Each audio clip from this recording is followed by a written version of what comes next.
여러분 안녕하십니까? 여러분들의 영어 고민을 해결해 드리기 위해서 찐앤짱 공무원 영어 교실을 운영하고 있는 조이쌤입니다.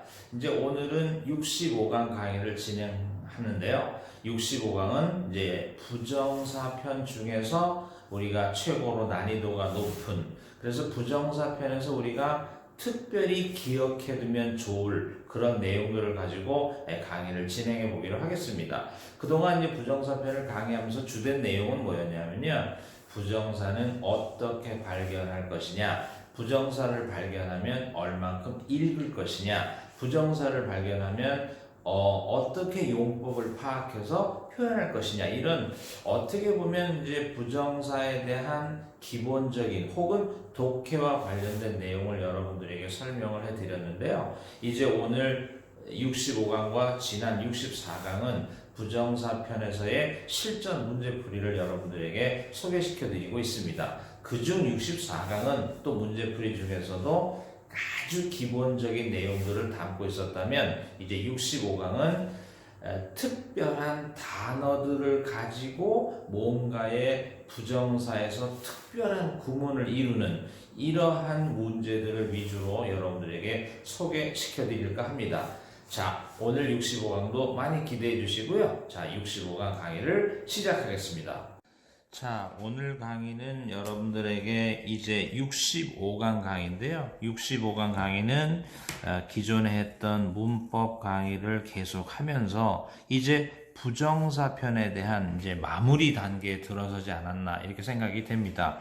다만 이제 지난 64강에 이어서 우리가 부정사에서 기억해야 할 특별한 유형들을 여러분들에게 소개를 시켜드리려고 합니다.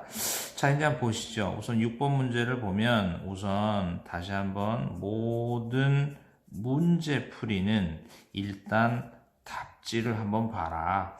그럼 이제 답지를 한번 보면 특별한 의미가 필요치 않은, 혹은 똑같은 단어를 조금씩 다르게 쓰는 이런 문제의 답지는 결국엔 우리가 문법 문제라고 말할 수 있겠다. 그렇다면 문법 문제라는 것은 당연히 무엇을 다뤄야 되는데, 문장을 다루기를 해야 되는데, 문장 전체를 다룰 때, 우리가 다루기를 할 때 문장의 처음부터 다룰 것인지, 아니면 문장에 있는 동사를 이용할 것인지, 아니면 문법 성향에 있는 단어를 발견할 것인지, 이런 정도의 우리가 내용들을 가지고 접근해야 될 거 아니냐 이렇게 생각이 되는데요. 만약에 이제 지금 같은 경우에 다시 한번 답지를 보고 문법 문제라고 느껴서 문장을 다루기를 할 때 처음부터 일 수도 있고 동사를 이용할 수도 있지만 우리가 단어를 발견해 보자 이렇게 됐다면, 만약에 6번에서 여러분들이 necessary 라는 단어를 발견하거나 7번에서 easy 라는 단어를 발견했다고 보시죠. 그렇다면 우리가 가령 필요한에 뭐 있을까요? necessary. 그 다음에 우리가 쉬운에 뭐 있을까요? easy. 그 반대말 어려운에 뭐 있을 거고 difficult나 혹은 뭐 있을까요? hard. 그 다음에 우리가 당연한 그런 뭐 있을까요? natural. 가능한에 뭐 있을까요? possible. 불가능한에 뭐 있을까요? impossible. 그 다음에 이제 우리가 이런 기타 등등등의 단어가 있다고 합시다. 그러면 이러한 형용사들, 우리가 이제 문장에서 발견한 이러한 형용사들의 문법적 특징이 뭐냐 하고 물으면, 이러한 형용사들은 주로 가주어를 사용해서 it is를 쓴 다음에, 그래서 it is를 쓰면서 이 형용사를 주격보 삼아서 문장을 끝내면 그 오른쪽에 주로 진주어 자리에 투부정사를 쓴다. 이러한 현상들을 볼 수 있다면 지금 necessary를 발견했고 비동사 만큼을 읽고 부정사 느끼면 여기를 뭐라고 하고 가주어, 여기를 뭐라고 하는 진주어, 이런 전형적인 구문이 형성되지 않겠냐, 이런 식인데 가령 7번을 보면 좀 다르잖아요. 7번을 보면 뭐가 다른가요? 7번을 보면 easy라는 형용사는 가주어를 쓰라고 했는데 지금 가주어를 안 쓴 거지요. 그럼 그럴 때는 어떤 현상이 나타난 거냐? 그렇다면 이럴 때는 진주어 자리에 있는 to 플러스 동사, 뭘 달고 다닌다고 했어요? 만큼을 달고 다닌다고 했고, 이 만큼이 이거잖아요. 이 만큼이 문장의 주어로 가게 되는 거죠.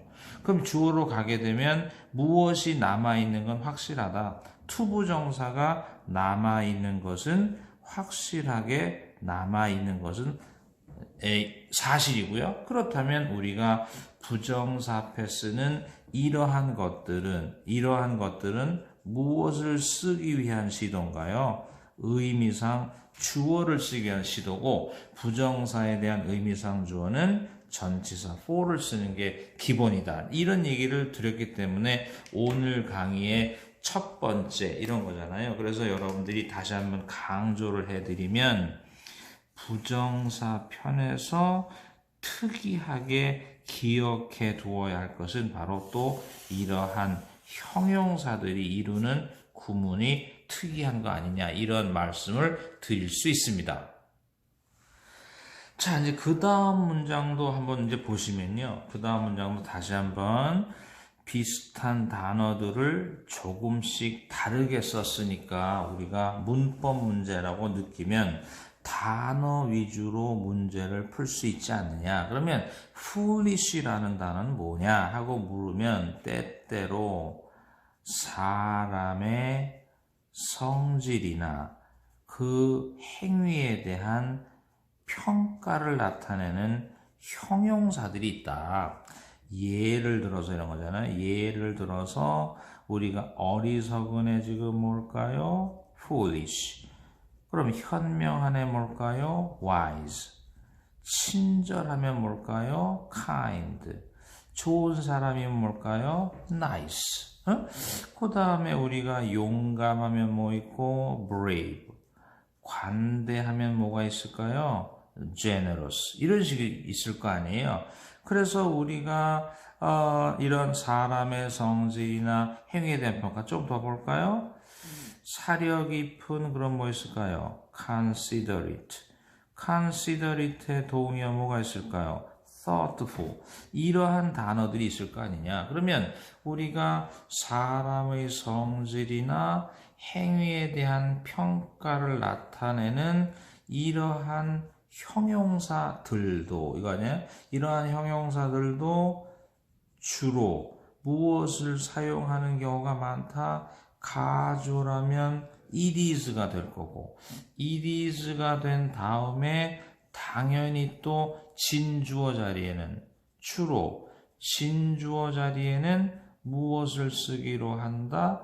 투부정사. 이래서 파란색에 따라 foolish라는 단어가 it이라는 가주어를 썼고 만큼 읽은 후에 이 투부정사를 무엇으로 쓰고 있다? 진주어로 쓰고 있다. 이렇게 된 거면, 그렇다면 지금 이 여기서 나타내고자 하는 시도는 무슨 시도일까요? 그렇다면 우리가 지금 여기서 나타내고자 하는 시도는 의미상 주어를 쓰려는 시도다. 그러면 사람의 성질이나 행위에 대한 평가의 의미상 주어는 우리가 for를 쓰는 게 일반적이었다면 사람의 성질이나 행위에 대한 평가는 of를 쓰는 경우다. 이렇게 말하면 우리가 다시 한번 여러분들의 학습 목표 중에 하나, 부정사편 학습 목표 중에 또 하나는 바로 이렇게 사람의 성질이나 행위에 대한 평가를 나타내는 형용사들을 익혀두는 것. 그래야 문법 문제를 단어 위주로 접근하면서 조금 더 빠르고 정확하게 접근할 수 있다. 이렇게 볼 수 있습니다. 다음 이제 부정사 편에서 이제 세 번째 여러분들이 특이한 유형이 뭐냐 하고 물으면 이런 거잖아요. 물으면 다시 한번 뭐라고 느껴라 문법. 별다른 특징이 없는, 별다른 의미가 없는 단어들이다. 그렇다면 우리가 문장을 다루자.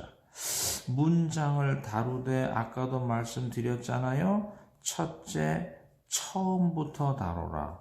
둘째, 동사를 이용해라.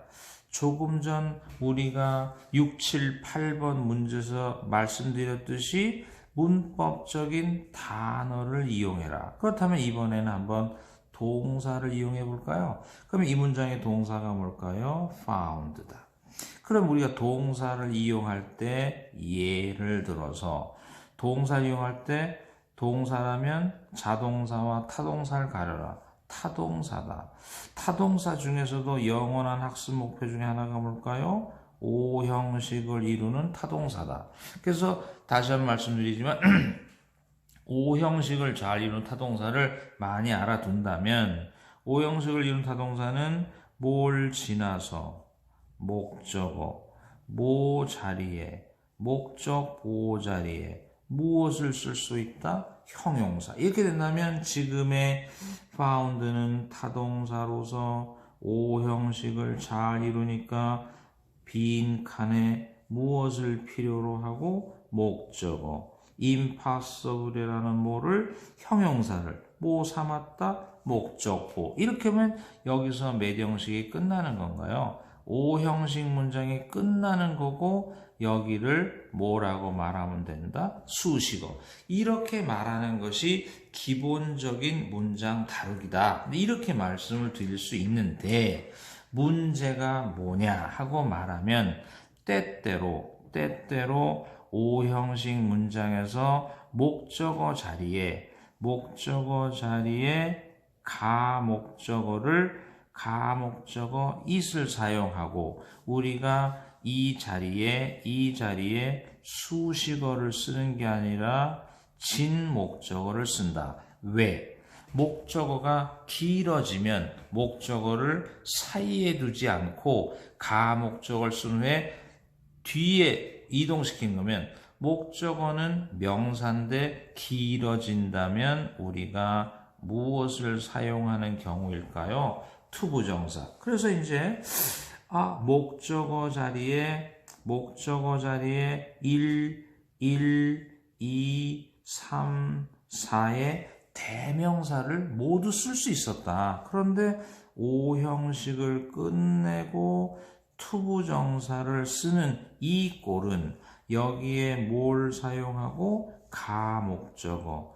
이 부분을 뭐로 쓰고자 합니다? 진목적어. 그러니까 우리는 답을 우리가 1번이라고 볼 수 있는 거고 따라서 여러분들에게 부정사 편에서의 또 다른 특별한 유형 다시 한번 O 형식을 잘 이루는 타동사는 기본적인 학습 목표라고 한다면 이렇게 되잖아요.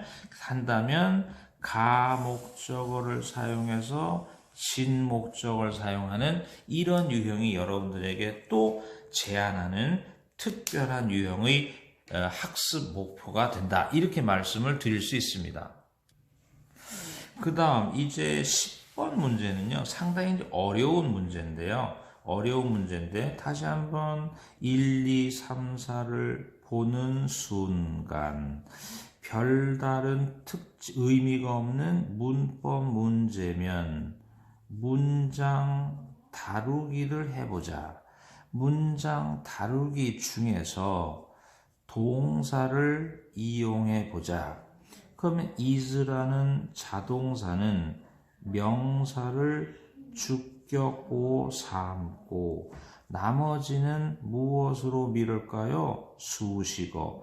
중에 무엇을 발견했나요? 명사. 어디 뒤에 쓰였나요? 명사 뒤. 따라서 부정사의 무슨 용법 같나요? 형용사적 용법 이렇게 되잖아요. 그렇다면 부정사의 형용사적 용법에서 전치사를 묻는 문제 이렇게 우리가 정의를 내릴 수 있잖아요. 그렇다면 우리가 부정사의 형용사적 용법에서는 전치사를 필요로 하는 경우가 있다. 이렇게 이제 말씀을 드릴 수 있는 거고요. 무슨 말이냐? 그렇다면 수식 받는 명사가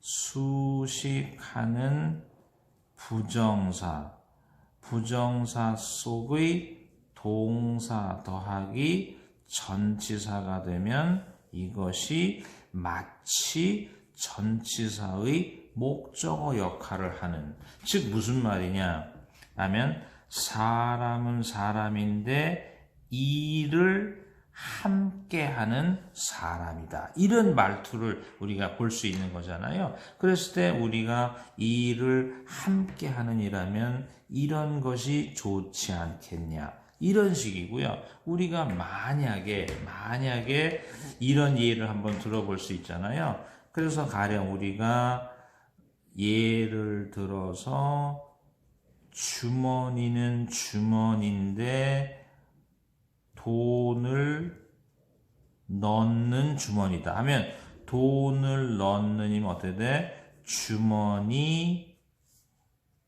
하는 무슨 의미가 있나요? 우리가 장소 의미가 있으니까 뭐 to put the money in 뭐 이런 식으로 우리가 부정사의 형용사적 용법에서는 전치사를 필요로 하는 경우가 있다는데요. 이것은 여러분들에게 상당히 고급 수준의 문제이니까 나중에 여러분들이 실전에서 좀 더 고급스러운 문제를 풀 때 한번 다시 설명을 드리겠습니다. 자, 이제 좀 빨리 진행을 해보면요. 다시 똑같은 단어를 조금씩 다르게 썼으니까 문법 문제고 동사를 이용해서 문장을 다루면 빈칸은 쓰임의 주격 보호자리고 우리가 다시 한번 얘기하면 쓰임이라는 자동사의 주격 보호자리에는 투부정사를 쓴다. 이게 이제 기본 이론이거든요. 그렇다면 답은 1번과 2번이 남아있죠. 그런데 여기서 이제 하나 주의해야 될 점은 이런 거잖아요. 부정사라는 준동사는 동사로 만들어 주기 때문에 당연히 동사의 성질을 유지한다. 그러니까 따라서 부정사라는 모든 준동사는 태와 시제를 항상 고려해야 한다. 이런 식으로 우리가 생각해 볼 수 있는 거예요. 그러니까 우리가 소위 말해서 태라는 것은 용어가 두 개잖아요. 하나가 뭘까요? 능동. 또 하나가 뭘까요? 수동이라면 우리가 근데 이런 결론을 내려볼 수 있는 거죠. 부정사가 능동이라는 말은 to 플러스 동사가 그 오른쪽에 명사인 목적어를 달고 다니는 거고요. 이런 식이잖아요. 그렇다면 만약에 부정사가 수동이라는 말은 to 플러스 BPP가 될 거고 이것은 그 오른쪽에 명사인 목적어를 달고 다닐 수 없는 이런 상태를 말하는 거예요. 그러니까 지금 우리가 여기서 보시다시피 to 플러스 동사는 능동의 형태라는 걸 알 수 있고요. 그죠? 여기서 to be pp라는 것은 수동의 상태라는 걸 알 수 있는데 그 오른쪽에 our packaging system이라는 명사, 즉 목적어를 달았으니까 능동적이라고 말할 수 있다. 그래서 여러분들에게 다시 한번 부정사편에서의 특이한 형태 우리가 다시 한번 얘기하지만 부정사라는 모든 준동사가 고급으로 올라가면 뭐하고 뭐를 염두에 둬라? 태와 시제를 염두에 둬라. 이런 학습 목표를 제시할 수 있습니다. 그래서 이제 이 문장도 다루어 보면 어떻게 되나요? 다시 한번 it이라는 가주어가 동사를 지나 주격 보호까지 읽고 그 다음 of라는 의미상 주어를 지나 진주어 자리에 투부정사를 쓴다. 이렇게 되면 답이 3개가 되는 건데 그러면 이제 우리가 부정사끼리의 차이는 뭐가 된다고요? 태 이렇게 돼 있고 태가 되면 to 플러스 동사니까 뭐가 될까요? 능동. to be pp니까 뭐가 될까요? 수동. to have pp는 당연히 뭐가 될까요? 능동. 이렇게 된다면 the work라는 명사를 달았으니까 탈락. 이렇게 돼 있고 그렇다면 우리는 이런 거잖아요. 자, 다시 한번 부정사라는 준동사에는 무엇을 염두에 둬라? 시제를 염두에 두는데 용어가 2개죠. 시제가 불일치할 경우가 있고 시제가 일치하는 경우가 있다. 그럼 시제가 일치할 때를 단순 부정사라고 해서 to 플러스 동사 원형을 쓰지만 시제가 불일치하면 완료 부정사라고 해서 to have pp를 쓴다. 이렇게 돼 있잖아요. 그러면 시제 불일치라는 말은 무엇이냐? 주절과 부정사의 시제가 같지 않다는 걸 의미하는 거죠. 그러면 지금 문장 전체의 시제가 뭔가요? 현재. yesterday가 말하고자 하는 시제가 뭔가요? 과거. 그렇다면 지금은 시제 일치일까요? 불일치일까요? 불일치. 그렇다면 완료 부정사를 써야 하므로 답은 4번이 된다. 이런 걸 알 수 있죠. 그렇다면 만약에 완료에다가도 수동을 더한다면 그건 어떻게 될까요? 빈도는 낮지만 to have been pp라고도 쓸 수 있는 거거든요. 따라서 이제 우리가 부정사편에서의 제안하는 마지막 특이한 사항 부정사도 시제와 태를 염두에 두어야 한다. 이런 말씀을 드릴 수 있습니다. 오늘은 여기까지 하겠습니다.